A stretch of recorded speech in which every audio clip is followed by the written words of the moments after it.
everyone, virtually and in person, September 11th.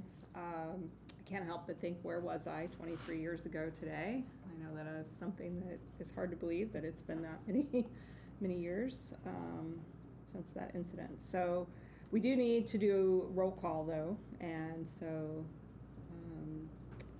why don't you start with roll call then? Sure. Dee Del Rosa, City of Bloomington. Mary Morgan. BUEA. Jane Cooperson. BUEA. Heather Robinson, BUEA. Then if we could go online, Phil. Bill Amerson, BUEA. Oh, you're muted, please. Kate Rosenbarger, BUEA. And then, Felissa, you're muted. I think you're still muted. Yep, still muted. Weird. Yeah.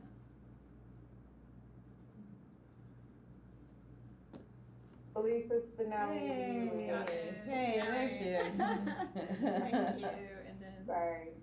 Alex Pratt Eagle. I think we'll need Kate to be visible and heard.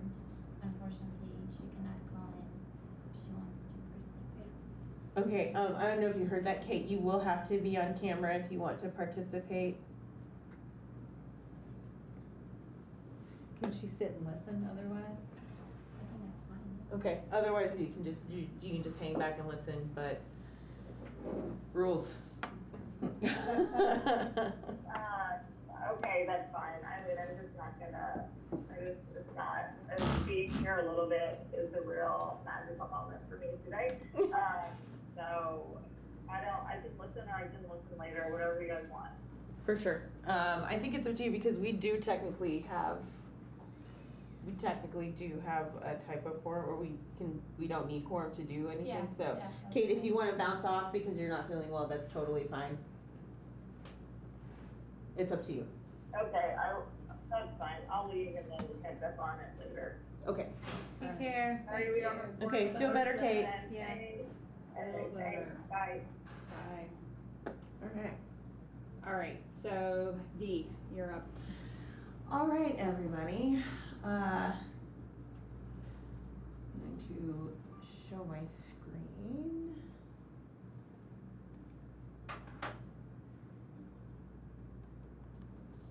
This is pretty exciting, everyone.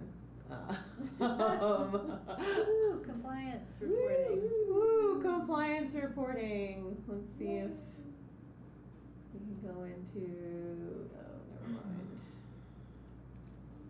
I don't like doing this, thank you.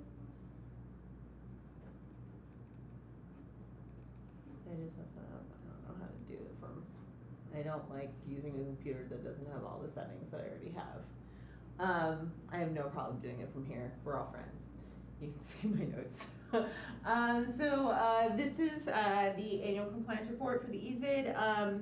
Everybody's got this in their packet. I know that it is lengthy and there's a ton of stuff in there.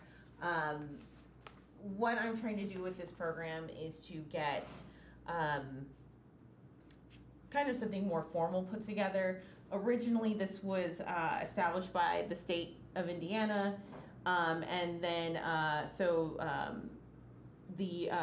DOR had it for a while, and then it was sent to the Indiana Economic Development Corporation, and now it's kind of been left to the municipalities to handle their EZID programs. So I'm trying to formalize it a little bit more, so it's something similar to the abatements, because they do act like abatements, and I'll get into the details of that. Formalize the reporting. Formalize the reporting. Yeah, it's all formal already. It's already formal, but formalizing the reporting, thank you. So this is something that we'll be doing annually, and I think this will kind of help everybody get a better picture of how we get our money, where it's coming from, and just having some more transparency with the public. So I'm going to give you a summary of what the whole thing is. Some of you might be familiar with it, some of you may not be at all, and that's totally fine. It takes a minute to understand what it is. Criteria process, compliance review process, and then the economic impact of the incentive deductions.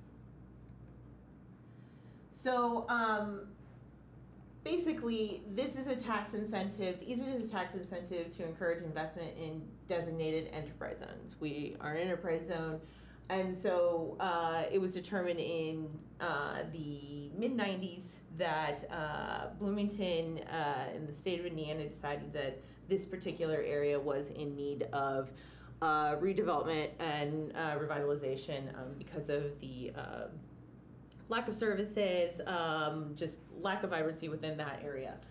So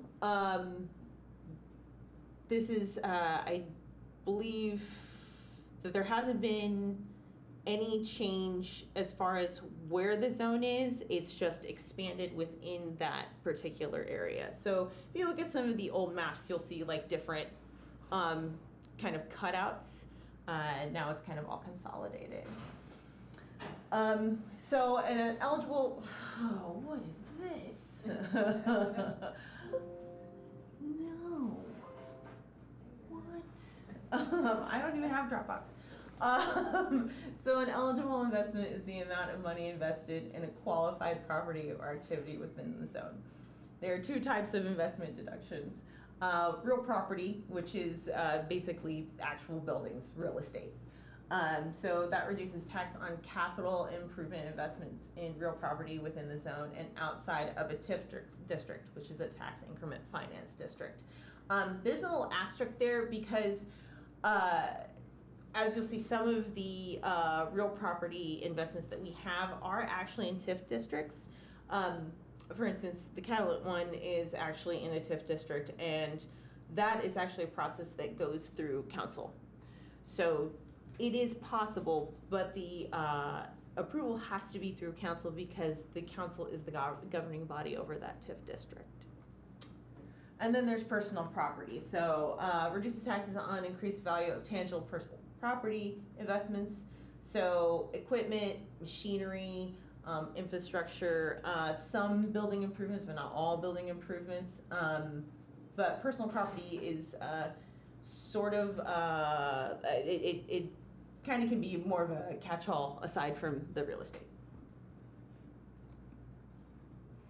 So the criteria and application process, which is relatively simple. So you basically submit the form. You submit an Easy-2 and an Easy-BR. The forms are a little bit complicated, and I'm hoping to work on getting that process a little bit more smoothed out for some of our filers. This year we found that as with the tax abatements, it's difficult for people to file because of the way the form is kind of set up. So we're kind of working on some of that stuff. So the Easy-2, Easy-BR, and any additional documentation required by the county and the BUEA. And it is in person or by mail. Almost every single person has filed by mail, and I usually get an electronic copy, which is really great. Applicants may submit an extension to the auditor before May 15th. And no more than 30-day, and for no more than a 30-day extension. As far as the extensions, they actually have to reach out to me and ask for an extension. We have a very simple form that is supplied by the AIEZ. It's just one of those. The auditor must notify the applicant of the determination before August 15th of the assessment year. And if the applicant disagrees with the determination, they may appeal for review. By review of the determination by filing a complaint with the office of the clerk of the circuit or superior court no later than 45 days after the auditor gives the applicant notice of determination. It is very rare that we've had that happen, at least in the past 2 years that I've been here. Everybody's pretty happy with their deduction. So the compliance and review process. The BUEA oversees the program, and I've been granted that honor of doing that for you all, so you don't have to go through the whole thing. This is kind of the knot on the bow, this report, so you are part of the process for sure. Providing guidance and ensuring compliance with state and local regulations. Annual requirements to maintain eligibility for the deduction year. Businesses must submit required documentation and remain in good standing with all state and local tax obligations, so they have to pay their taxes every year. There are occasions where they will skip the deduction, but they still have to pay their taxes annually to get the deduction. And we can recapture provisions if someone's moved out, or they cease to qualify, or something to that effect. There is a clawback provision within that, very similar to the tax abatement. Why would someone skip their? It's a good question. Maybe they forgot to file. Oh, okay. I've definitely had a few where it's like, oh, didn't file that last year, but now I'm filing it this year. Okay. You can try to amend, and we can get into that later. It is possible to amend a filing, just like you amend your taxes, Mhm. your personal taxes. It's basically the same thing. So if they don't file though, then that means the revenue to the BUA doesn't happen. Exactly. Okay. So it's in our interest for them to file. That's why I send them. That's why I send them many letters. I send them many letters to file for their deduction. Okay. So the rest of the responses, the annual reporting, annual fees. The business must pay an annual participation fee to the BUEA, and it's usually about 20%. I think that different municipalities actually do different amounts now because it is up to the municipalities. I don't know what that exactly entails. So that's 20% of the savings from the deduction. So if it was, $100 deduction, we would get $20 of that deduction. Compliance reporting. The business is required to file an annual report, the EZBR and the EZ2 with us and with the AIEZ, which is the Association of Indiana Enterprise Zones, to keep its eligibility. So details on employment, investment activities, and other related zone stuff. This compliance reporting, I am attempting to make a bit more rigid. I think that also with the forms that we have right now, they don't quite meet the standard of what is actually required of reporting. People can report those things, and they do, but once again, it's more of an issue with the form that people are doing the things, but they don't have the spaces to report those things in specifically the EZ2. The EZBR that goes to the state, our state body, the association, has all of that information on it. Sometimes we get both, sometimes we don't. Sometimes I have to chase people down to get both of those forms. So also, again, why we're kind of making this more of a formal reporting process. And then renewal. The business must continue to renew its registration with the BUEA and certify its eligibility each year to receive the deduction. We have, in past years, there have been some skips, which also I'm trying to remedy that as well. So the fees collected from the EZ are the primary source of funding for us. This funding is redistributed. We do grants, scholarships, all the stuff that we're voting on every meeting.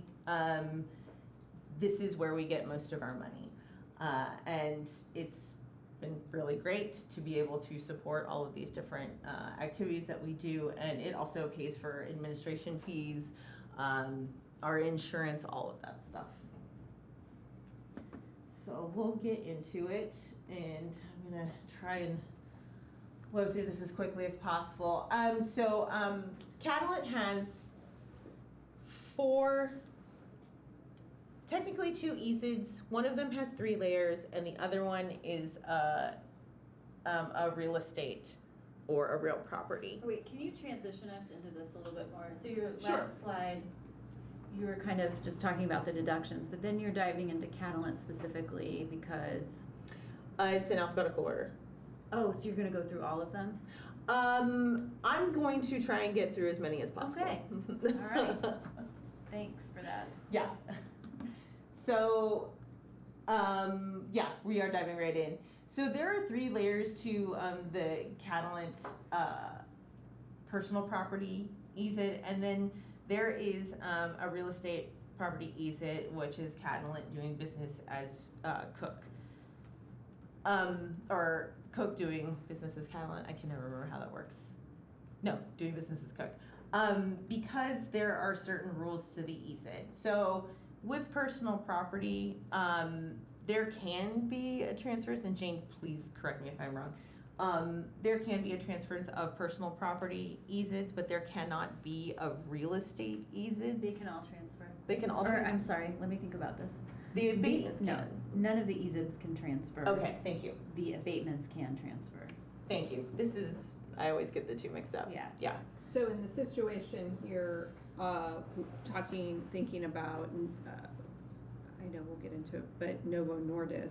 So the abatement would transfer, but they will have to reapply for ESID? So, yes, potentially yes. And Okay. we'll do a legal dive into that just to make sure. I think there is potentially one scenario, if the new business purchases the legal entity of the previous business. Mhm. So like when Catalent purchased Cook, they became Catalent DBA Cook. They did not purchase Cook Pharmaca LLC or whatever their legal entity was. Mm-hmm. So if you purchase the actual legal entity, that's what the ESID lives with, so then you would technically be purchasing that incentive would be one of the assets that comes along with you. That is not usually how people do business because there are so many liabilities that come along with something like that. But given the scale of Catalent and Novo, it's possible that they do something along those lines, we just don't know yet. Okay. But they have advisors on their incentives team that are looking into some of these things already, and then we will get formally pinged with questions Okay. as they come in. Okay. Thank you. Yeah. All right. You've said that so much. No, better it's than I hairy. could. You did that Okay. so much better than I could. Good to know. Thank you. So this is just kind of a general description of what it is. It's manufacturing equipment. The development status refers to real property, so that is it. And this is personal property, so it doesn't count. We're in the in Perry Township, and it expires in 32. It's compliant because they have made the purchase of the equipment. They're using the equipment. They paid for it, so and they've paid taxes on it. This is a breakdown of like how we do this. So you can see. I don't know if you can see my cursor, but so the property tax savings. So 20% of the property tax savings is over here, the BUEA fee, and then this is the total investment deduction. So this is the deduction that they get. This is the savings, and we get 20% of the savings. Yeah, so it's I wish it were that simple, but you'd have to see the actual spreadsheets. I'm not gonna dive into that. Yeah, so we have this one until 2032. So they'll file, their last filing will be in 2031, and they will pay those taxes in 2032. Just like when you file your taxes, you're paying for the previous year. And this is just for 1 year. This spreadsheet or this slide shows. So this Yeah. slide shows, so the length is, it's a 10-year. So the fee is spread out over 10 years? No, that's 1 This is for year. 1 year. That's 1 year, okay. Yes, this is what Gotcha. we will get for this year. Okay. Sorry, I'm sorry I wasn't that's clear okay. on that. And can I ask, like, are the documents that are underlying these slides, are those are public documents? They are tax forms, so I mean, I guess they, Just like our, when we do the tax abatement reporting, the yeah, Yeah, CF ones are all, yeah, so Yeah. they don't, Yeah. but the documents don't live on the BUEA website, but No. they could be no, they requested. do not, Okay. they could absolutely be requested. Okay. So, yay, another catalyst. This is, another one, so the layer, so this is the second layer of it. This layer was, is a little bit older, which is why it's paying 31. This is a much smaller piece of equipment, yay. And so, oh, I think there's a 0 missing here. There's a 0 missing somewhere in there. Sorry about that. I did not see this typo. Maybe? No, we're good. So once again, 20%, this is the BUA fee of $7,735.19. This is also, they will file in, their last year filing will be 31 and they'll pay 32. And then this is the last personal property for Catalent, which is considerably larger. I think you were missing a digit in that Did I? field. I think I Yeah, was So you too. might just flag that to go back. and- Okay, for sure. It's the one up. Yeah, There you go. there we go. All right.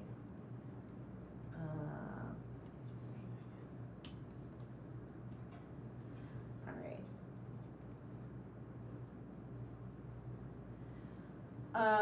And this is the last real property improvement deduction. So, full disclosure, there is an amendment to this EZID. There were some mathematical errors in the original filing.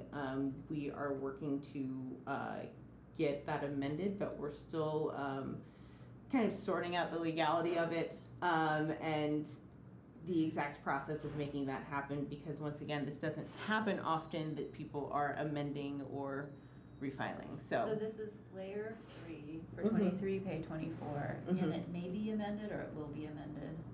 They have sent the amended filing. Okay. We just need to figure out on our end the correct process of accepting the amended filing. Okay. So it may just come before this board for Mhm. formal approval. And then the totals on this slide reflect the amendment or reflect the original filing? These reflect the original filing. Okay. And the amendment, sorry, one more question, it increases or decreases the BUEA fee? Yeah, that was I my believe that it question. increases the BUA Okay. fee. That was my Thanks, Dee. question. And then you're saying it would come before the board for approval, the amendment? It may, yeah, it may. Do we approve?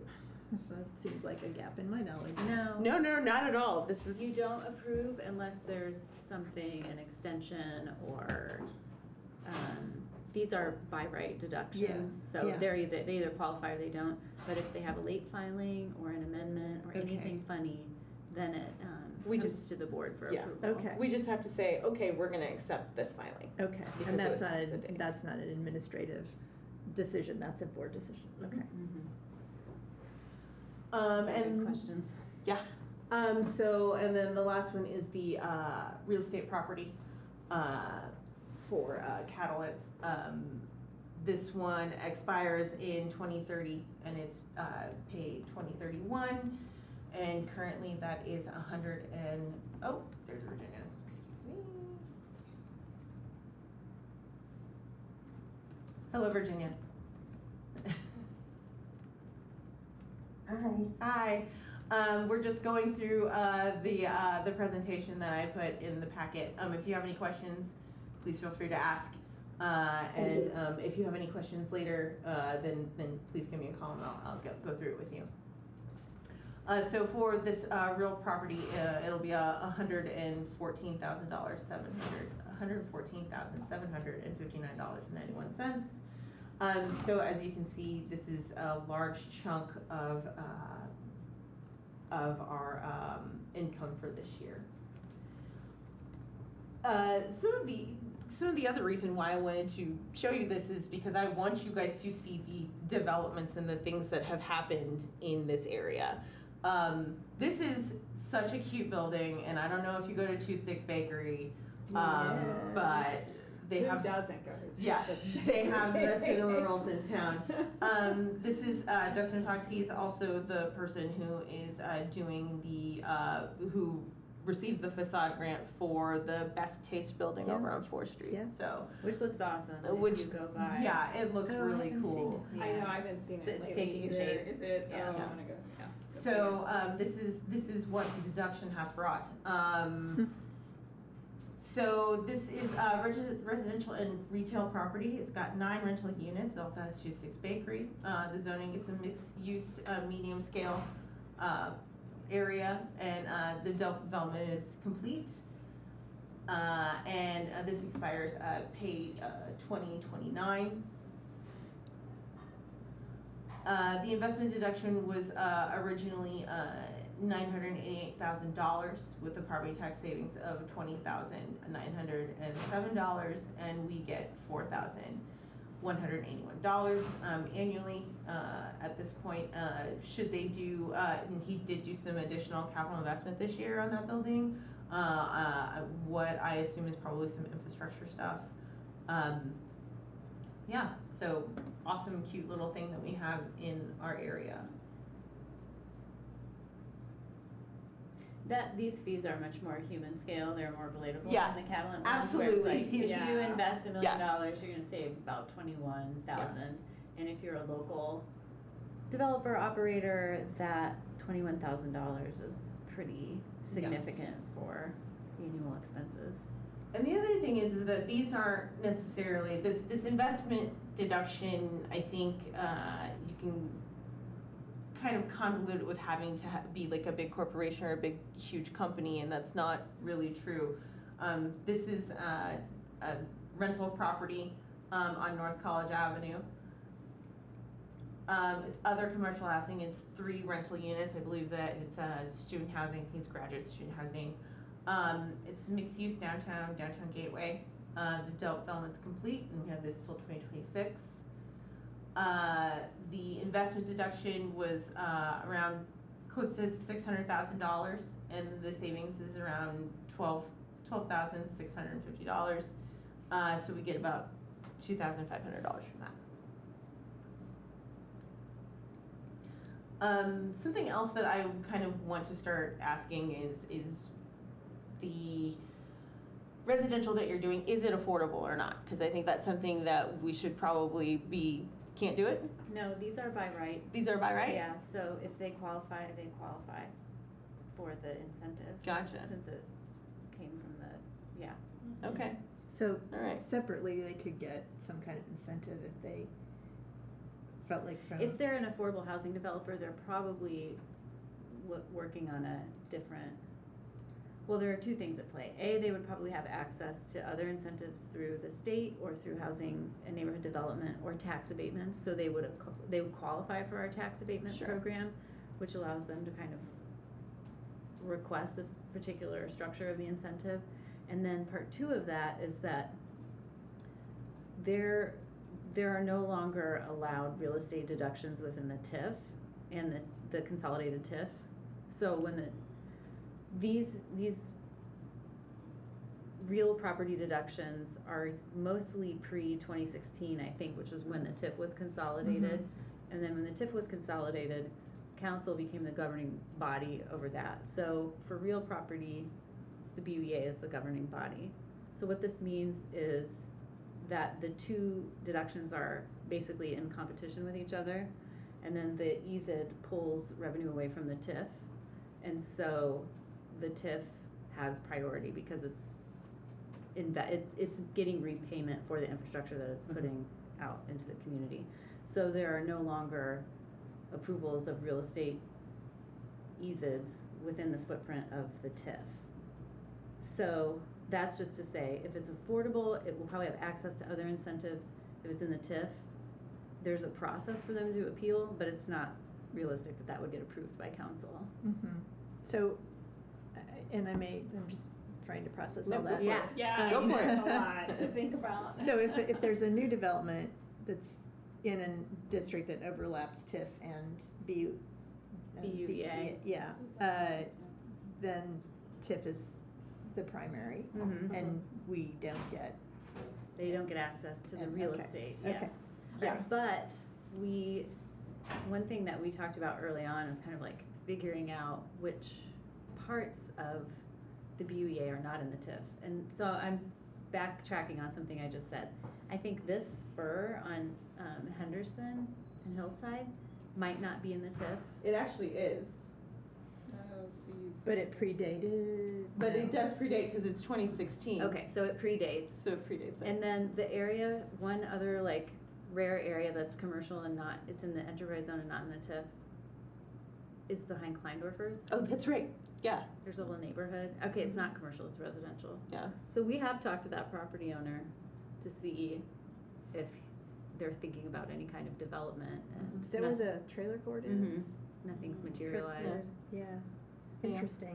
That would be a great, although the trailer court is It's really. important too. Yeah, Right, really important right. to Mhm. Yeah. some of the. So one other question on that, so with the changes to the TIF, how has that Oh, actually, been, it's or not. how, You're right. I mean, it seems like then it's cutting off potential revenue for BUEA, right? I mean, like, if the TIF, if this particular, if I'm understanding this correctly, and I may be wrong, but if the hillside development is in the TIF, but it predates, so it's grandfathered, Mhm. if they did something and wanted to reapply, that's no longer an option? Not for real property. Not for I real can property, but it speak could more be for globally. personal property. Yeah. So that's the difference Yeah, there. that personal property is by right. So the way it has shaped the BUEA revenue, it hasn't had a material impact really because Catalent, and the fact that we have a major employer inside the BUEA has really driven Right. the revenue of the BUEA. But over time, you do see, I mean, even the list from when I started in 2020, the number of properties that we're servicing through the EZID is greatly reduced. It's just it's a much smaller program now. But Yeah. it's been okay because biopharma is growing. We're benefiting from that. I had tried, and we haven't really gotten into this yet, before I left in 2022, to educate business owners about the personal property. It's a business called business tangible personal property. And that means anything that you use to generate revenue for your operation. So Felisa, I'm looking at you, like chairs,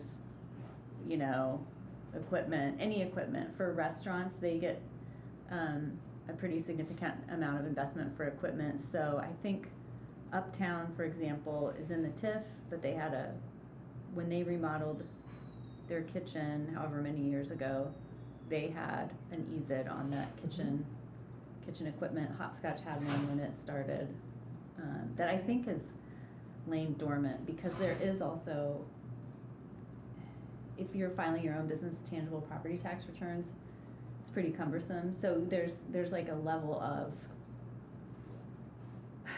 I don't know what to call it, but like sophistication where you pretty much have to have an accountant doing your work if you're going to try to claim the deduction and stay on top of it. But it's doable, and I think it would be great to have these savings for other businesses. Like MSP Aviation is one that would be a good group to talk to, and there are others. Yeah. We should talk about doing something that's kind of like hand in hand, where it's like we're educating you about the EZID, and then we're also like helping you find the technical service to be able to get that done and figuring something out like that. Events Yeah. about that would be great. Yeah.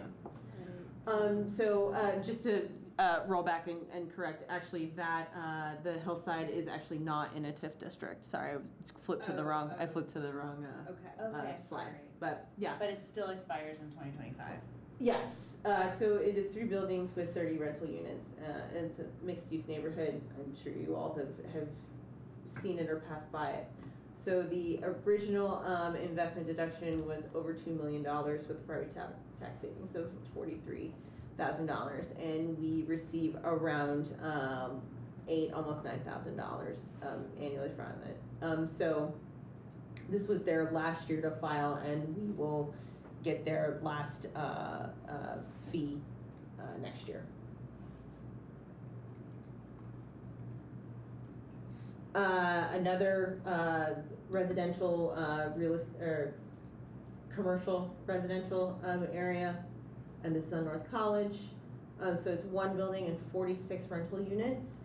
All the dome has been done, and it is in a TIF district, but the EASD was established pre or in 2016.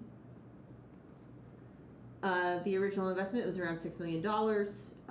Private tax savings around $133,000, and we get about $27,000 from them annually. And so their last year for filing is next year, and we'll get their last payment in 2026. More residential, which is great. On North Walnut, this is one building with 16 rental units. This is in a TIF district. This was their last year to pay. And it was established in, I'm assuming, in 2014. So the investment deduction was originally around $1 million with property tax savings of around $25,000, and we have received around $5,000 from this. And so 25 would be the last year that that's received, right? No, Or 24. this is 24 the last year that This is the we've last. received. So this goes, okay. Mm-hmm. So that one goes So, away. yes, this one is. GMS Pavilion, I should have differentiated that with a different color or something to that effect. Sorry. As you can see, there's a lot of housing that's been put in, which is great. Unfortunately, most of these are expiring or are older. So what we hope to see is that we're going to be giving EASDs for at least personal property of new developments. So we'll get out there and see what can happen. One building, 13 units, mixed-use student housing. It's pretty far north, and not in a TIF district, strangely enough. And we're at about the investment deduction was $721,000 or $721,000 with private tax savings of around $15,000, and we get around $3,000 from them annually. So this has expired.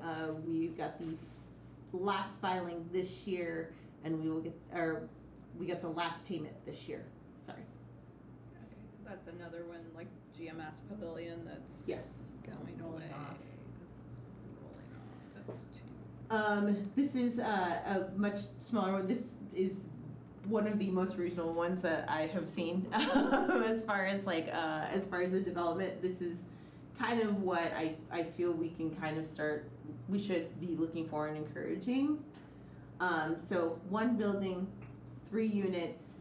It's a small residential lot. It is in a TIF district. I think that they established the EASD in 2016, but didn't start claiming benefits until 2018. And this is a single owner operator of a Mhm. rental. Yes. And so, I don't know, I felt pretty good about this, where it's just like an individual person who's Yeah. Providing, in keeping this property in the long-term rental market. yeah, and affordable. Yeah. Well, I don't know what she charges for rent, but. Yeah. So the original investment deduction is $62,000 with prior tax savings of $1,320, and so our annual VUA fee is about $264. That's Just one point here. So though this would not qualify now. it would not qualify No. now. Sorry, I think that this address says it was in the, I'm just trying to also kind of think about, like, Sorry, as these can you- start rolling off, and then what other opportunities for revenue, and then because of the TIF, I'm feeling like, you know, some of those avenues for revenue for BUA are potentially Sure. altered or changed or limited in some Yeah. places, so. Do I have the wrong address up? I'm just looking it up, Or did I may have just used the wrong. because I thought filing this address. one was, this is 1109 South Rogers. You're not thinking it's in a TIF district? You said it was filed in what year? I believe that it was filed in 2016, but they didn't start. Yeah, and I think it's,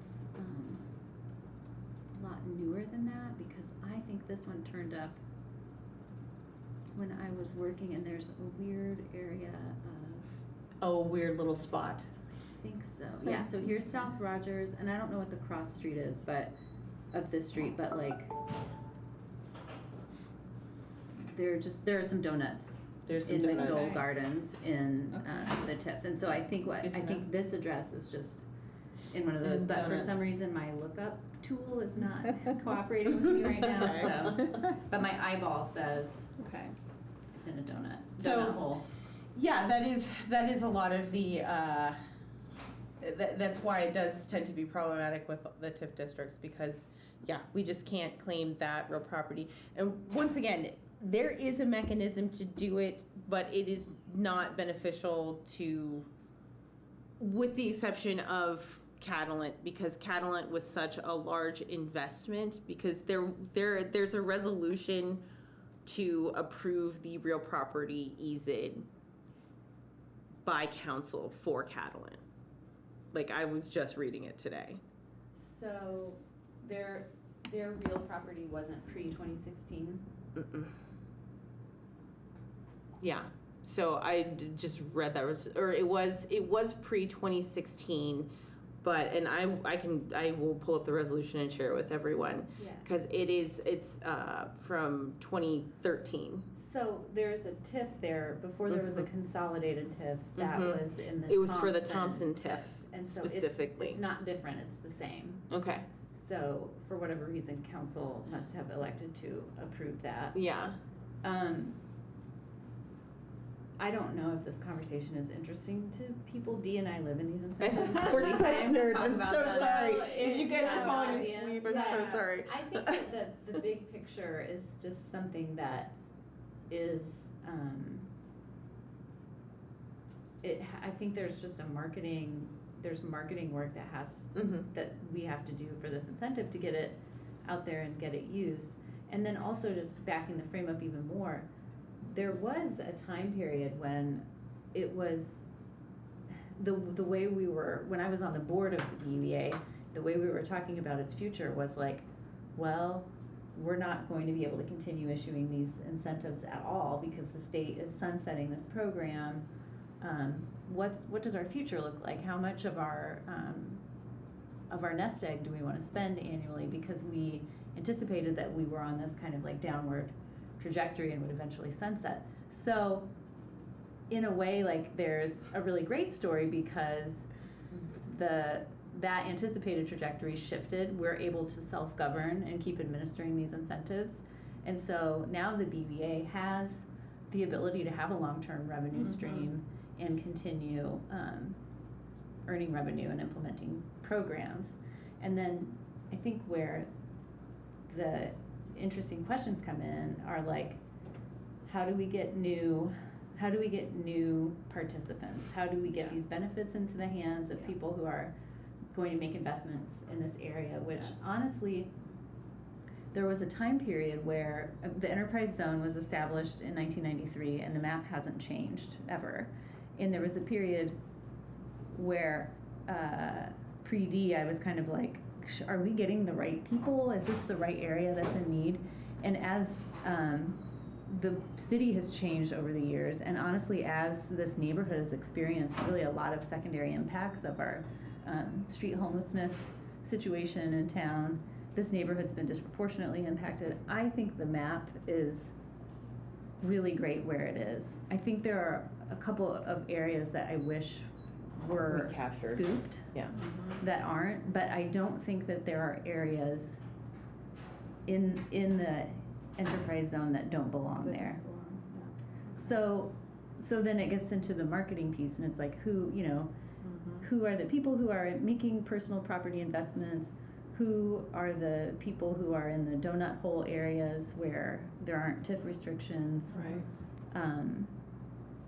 Yeah, and then I think that gets into pretty fun stuff because it's just meeting people and talking to them about what they're doing and education. Yeah. Do you anticipate that future projects will be mostly smaller, like some of the ones, you know, the smallish 3-unit rental property, given just the composition of what exists and what Well- footprint the BUEA has relative to TIF?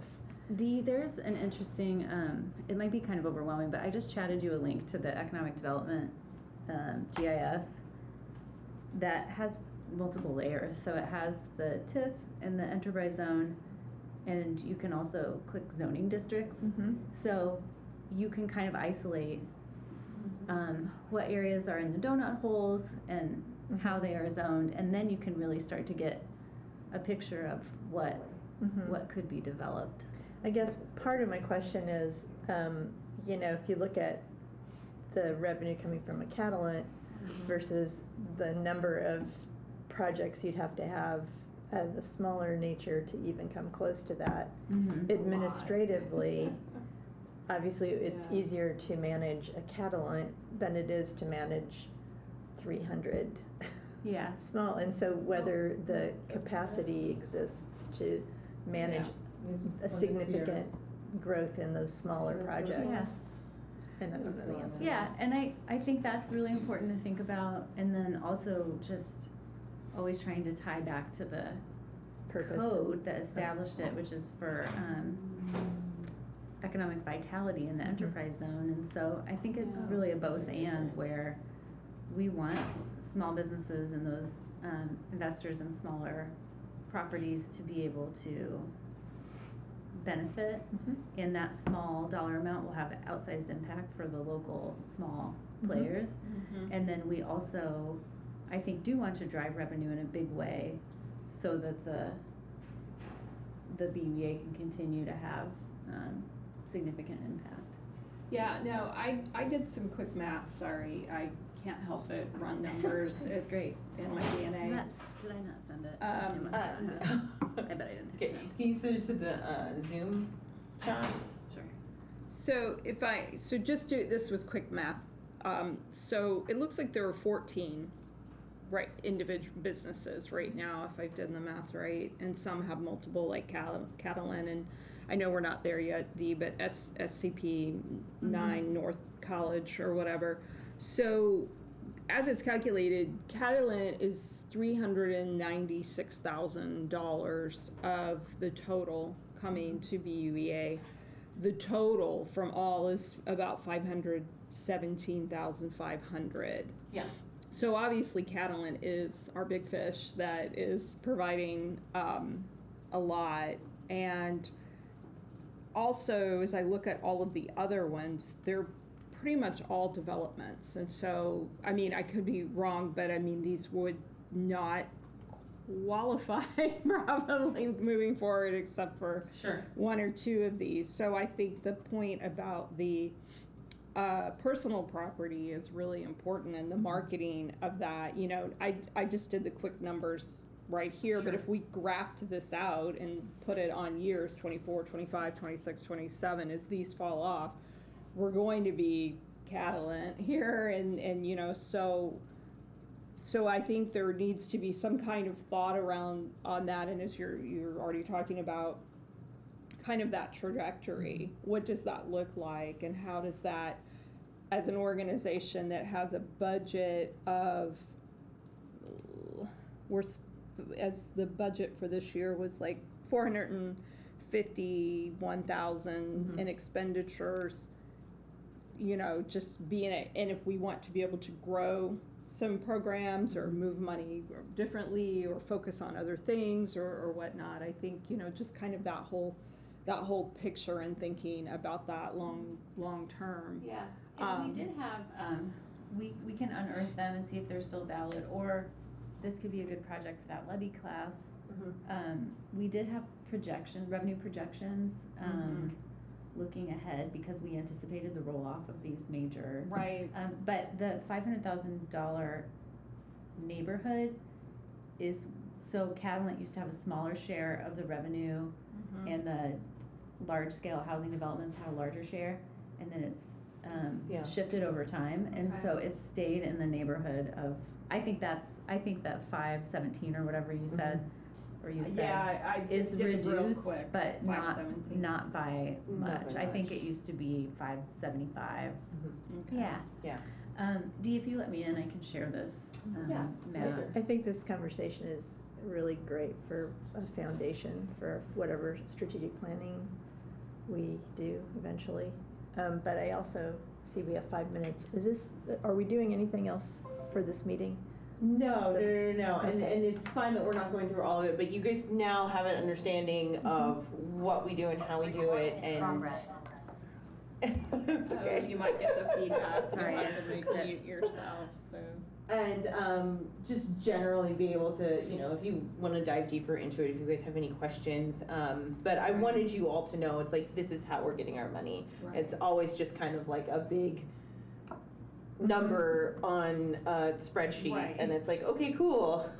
No, I Where did think that the come from? presentation is extremely helpful, and I love that you've itemized everything out, and we can really see the businesses that are, contributing, and that's super helpful. Thank you. So thank you very, very much for the presentation and sharing that with us today. Yeah, absolutely. I know Jane has something up here, but just as a quick, just a couple of minutes here. So we didn't have quorum today, so we won't be able to vote on anything, so we'll have some other things to vote on. I would ask maybe that everyone provide some feedback on the proposal around grant, yeah. the grant.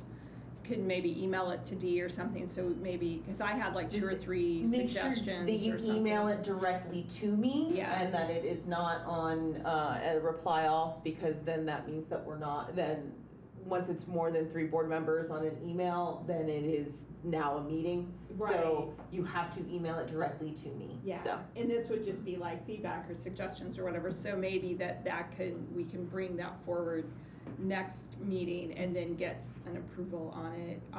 And then I didn't know if you had a certain amount on that, Dee, like how much of that you were suggesting, like how many or how much of those in a dollar amount?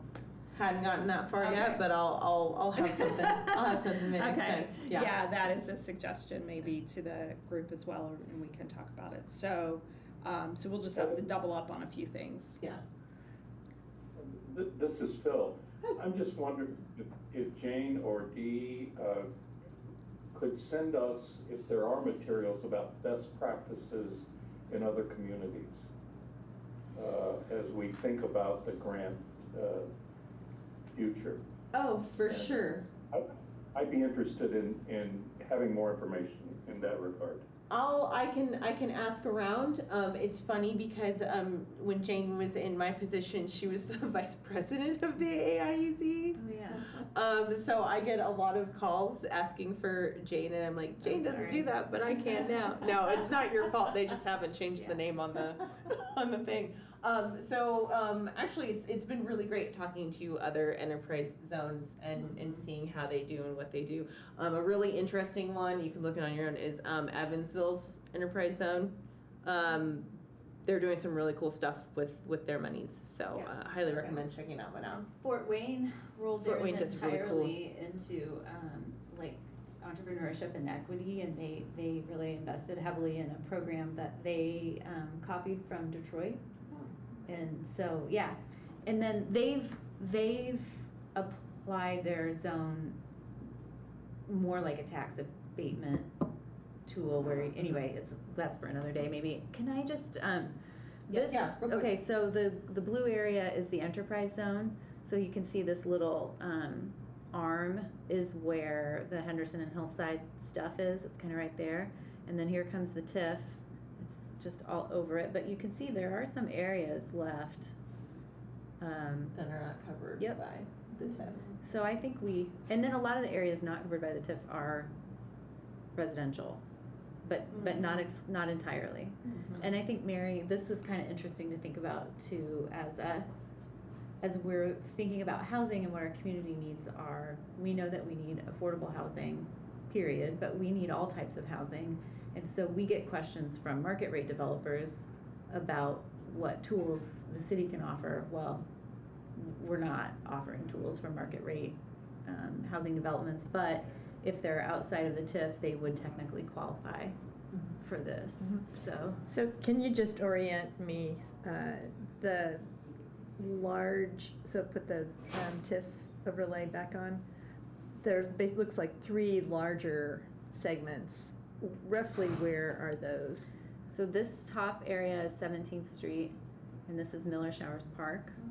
Okay, so that the trades district falls within the Yes. not TIF, but still BUEA. The trades district is actually in the downtown. It's this curve right here. Oh, so but the whole hill is in the BUEA. No, look at, No. isn't this part of the, oh, wait, no, I'm sorry, I take it back. Sorry, I'm not in the right area, so this is Trail View. Where does the trail go? It loops up and then back down, but I'm not seeing it for some reason. Walnut. Okay, I'm completely disoriented, sorry guys. It happens when you're in these tools too much. Zoom in maps Yeah. sometimes make it harder than it's intended. Yeah. Okay, I don't know why I'm struggling with that, but anyway, I think this is, yeah, here's 11th Oh, okay, I see. in Madison, so here's the mill right here. Okay. Yeah. That's unfortunate, but, there's some major personal property that's getting going- ready to go into the EDA grant Yes. building. Yes. Okay. Yep. Yeah. Yeah, that would be, obviously, you're already thinking about it, Oh, that would yeah. be a major I've point- already had point of inquiries, contact and so forth. Yeah, we're definitely into it, so. Okay. Yeah. Great. Well, we're a minute after, so I don't want to hold everyone any longer. So thank you. Thanks to all online. So we will have some extra things to cover next meeting in October. So we'll see all of you then. Yeah, thank you so much for your time. I appreciate it. Thanks. Thank you, Heather. Thank you, Dee. Have a Thanks, good one. everybody. Bye.